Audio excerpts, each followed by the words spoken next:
Good morning, good evening, good afternoon, everyone. This is your girl, she who speaks. She is me. Your affirmation for today is, I am trusting God with my peace. I am trusting God with my peace. Too often we do not trust God to give us peace in every season of our lives. The season of ups, the seasons of downs, the season when you're prosperous, the season when you feel like you're in lack, because God is always providing. We feel like we can't trust God in every area of our lives. But we have to understand that God gives the ultimate peace. Like God, peace surpasses all understanding. You may find yourself in a situation where you know you should have nutted up. You know that you should have went off. You know that you should have broke down crying. You know you should have lost your mind, this, that, and another. But some way, somehow, you had peace. That's God's peace. That's that peace that you just can't understand how you have peace when your life is in such turmoil. But we have to trust God to give us that peace in every aspect of our lives. On the job, with our children, with our friendships, with our relationships, at church, in the store, wherever we may be, whatever the situation may be, we have to trust God to give us peace in every area of our lives. It's weird that we as people put such heavy limits on God. God, I trust you in this area of my life, but I don't trust you in this area of my life. And I think it's because we feel like we have to have the control in everything. I got to control this. I have to control this. And I have to control this. And feeling like you always have to be in control, that's where the peace starts to lack. Because if you have to sustain yourself, you're going to lose peace. Because now you're wondering, how am I going to pay for this? How am I going to get my kids where we can be more stable? How can I position myself to elevate? How can I do this? You can wonder these things, but you should not try to sustain yourself in these things. God sustains all. So if you can seek God, get into the presence of God, find peace in God, He will sustain you in every area of your life. He will give you peace in every area of your life. But we have to learn to trust God. Because like I've said before, we don't trust God because we don't trust people. Again, we don't put all of our trust in God because we can't put all of our trust in people. And again, we have to understand that God is not man. He is a God who cannot lie. So if He says that you can have it, you can have it. If He says that you can accomplish it, you can accomplish it. If He says that you can do it, you can do it. But we have to take those limits off of God. We can't say, okay, God, I'm going to trust you to keep my relationship together. But I'm not going to trust you if you tell me that I have to walk away. We have to trust God in every area of our lives. And we also have to learn to trust God when things are going good and He tells us to move, or He tells us to stop, or He says there's something else you need to be doing. We have to trust God when it's going good and when it's not going good. Because if God tells you to leave a good situation, you may be doing a good thing out of purpose. Again, if God tells you to move on and everything is going good, everything is going great, everything is going perfect, then you may be doing a good thing out of purpose. And what I mean is, in life, we're going to do a lot of good things. In life, we're going to be a blessing to others in many ways. But we all have a purpose to fulfill in life. And sometimes we're doing all of these good things, but we're nowhere near our purpose. We're nowhere near why God created us. We're nowhere near fulfillment. We're just doing a lot of good things. But we have to understand that a lot of good things is not godly things. Yes, they're good. Yes, they're great. But are they godly? Are they the things that God have called you to? Are they a part of your purpose in life? I have done a lot of good things. I have started a lot of good things. And then God will come to me and I will feel Him in my spirit. And He'll be like, it's time to move on. That was cool. You done what you wanted to do. It's time to move on. Because those things weren't being effective toward the purpose that God has for me. They weren't being effective in preparing me for the abundance and the quality of life that God wants for me. Not just for what I have been seeking for myself, but what God wants for me. Because God will give you the desires of your heart. And like I have established a couple of podcasts before, when God says he will give you the desires of your heart, that means God will place those desires in your heart. He is not blessing you off of your own selfish desires. Because let's be honest, we as the human race, we are very selfish.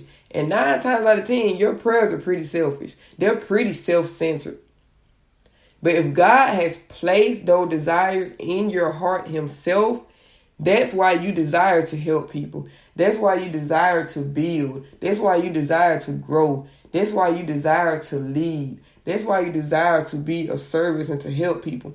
Because God has placed those desires in your heart. Because those desires will get you closer to your purpose in life. But we have to trust God to give us peace as we go, as we take this journey. As we walk with God, we have to understand that tests and trials have to come. If we don't have tests and trials, how would we know how strong we are? How would we know, do we really have faith in God? How will we know where we need to work, how and where we need to work on ourselves if we do not go through tests and trials? We have to trust God. We have to have faith in God. We have to understand that God wants us to win and he will give us peace along the way.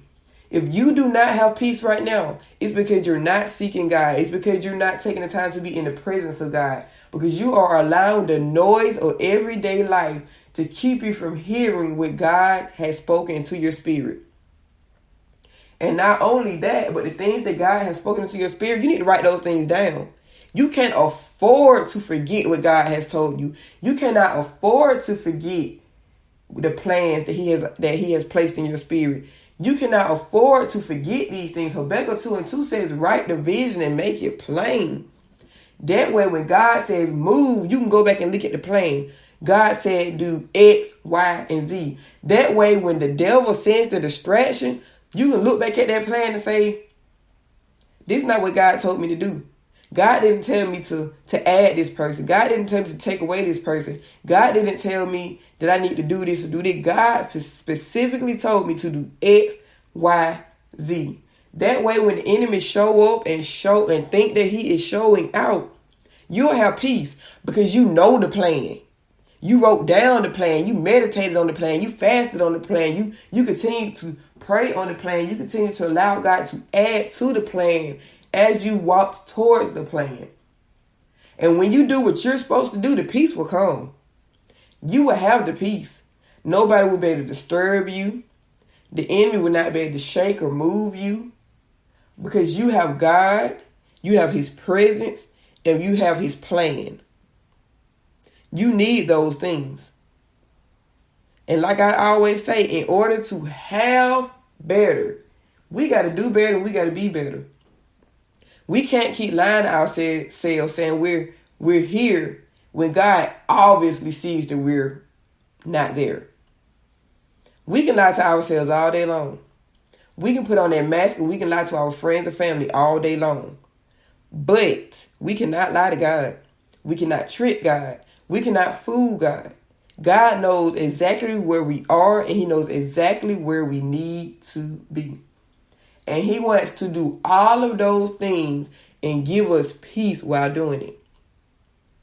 So again, in order to have better, in order to establish a better quality of life, we got to find peace in God. It's hard to do things when you don't have peace. It's hard to focus when you don't have peace. I mean, you have the biggest brain fog when you're confused, you have too much tension in the body, and you don't have peace. We have to have peace to get these things done.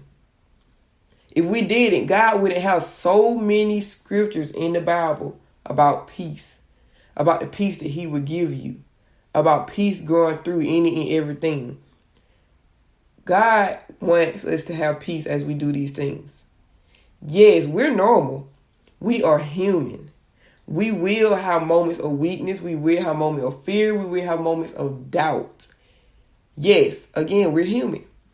But we have to understand that we can always, no matter where or when, always go back to the Father and pray and ask for peace and ask for strength and ask for wisdom, knowledge, and understanding and ask for insight and ask Him to make us more effective and strategic. But we have to ask. We have to seek God. We have to spend time with Him. And God not asking you to spend 5-6 hours out of your day with Him. He just wants a few minutes. He just wants to talk to you. He just wants to ask you how your day is going. He just wants to make sure that you're all right. But we have to build that relationship with God. And we have to understand that God does not wants to see us suffer. God does not want to see us fail. God wants to see us succeed. He wants to see us conquer. He wants to see us victorious. And He wants to see us live a prosperous and abundant life. But we have to believe that. And we have to take the limits on God that we have put on man. And we have to say, okay, God, I need peace in this area of my life. I trust you there. I need peace in this area of my life. I trust you there. I need peace in this area of my life. I trust you there. And we have to have faith and believe that God is going to do just what He said He is going to do. And He is going to give us the peace, the strength, and the wisdom, knowledge, understanding, and insight to get it done. And we have to understand also that we cannot rush God. We cannot rush God. Because if we rush God, we're going to drop the ball. We're going to mess it up. And we're going to have to take 10 steps back when God was trying to propel us 40 steps forward.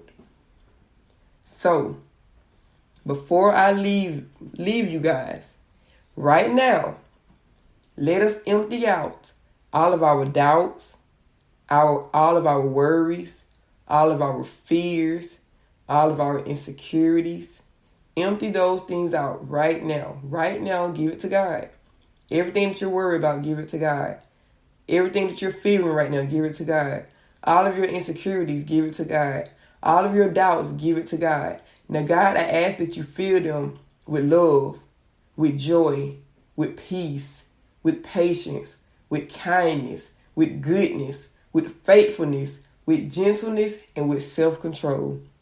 I pray that you all have a safe and beautiful day.